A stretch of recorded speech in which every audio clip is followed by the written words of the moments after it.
به نام خداوند بخشاینده و مهربان. سلام هموطنان عزیز، خدا کنه جور و صحتمند باشید. دوستان عزیز، امروز آمدیم به نمایشگاه زیبای سروش قیامی واقع کمپانی و یک برنامه تاکسی داریم از چینل کابل تاکسی که در پیشروی ما قرار داره. سلام سروش جان. لالا قدم خوش آمدی. قدم رنجه فرمودی به نمایشگاه غریباری ما خوش آمدی. بریم که ناوقت است تاکسی را بردیم. درسته دوستان عزیز، وقت ناوقت است. شام از خودتان میبینید در تصویر یک تاکسیگه که بسیار زیبا نو از رنگ آمده. امروز سروش جان معرفیش میکنیم. کورولا 1996 مدلش است، چاره از گازی شدگی، پلیتاش 35000، اسناداش مکمل پاک است. از موترهای نیست بگویم که پلیت منفی 2 زیر منفی یا پلیت جل و مسنا داشته باشه تاکسی شده باشه.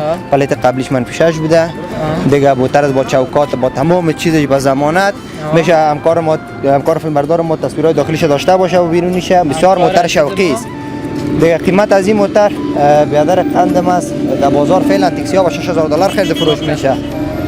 5,500 هم نه $5000 امریکایی. دوستان عزیز، یک تاکسیگه که بسیار جدید نو از رنگ آمده. پلیتایش هم داغ شده سروش جان. پلیتاش داغ شده 35000 پلیتایش است. اسناداش مکمل آمده.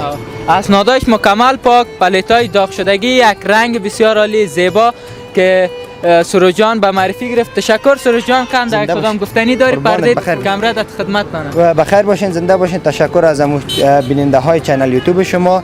اگر وقت بود انشالله فعلا خنا وقت است انشالله ما فولدرهای تاکسی 5 6 دانه نو وارد کردیم و تاکسی کردیم. انشالله در برنامه بعدی در همو چنل یوتیوب شما با معرفی میگیریم. تشکر، زنده باشین سروش جان. خوش آمدید. سلامت. دوستان عزیز، برنامه کابل تاکسی بود. شما میتونید چینل ما رو سابسکرایب کنید، لایک کنید و شیر کنید. دوستان عزیز، این بود برنامه امروز ما. تا برنامه بعد شما را به خداوند یکتا میسپارم. الله یار و نگهدارتان.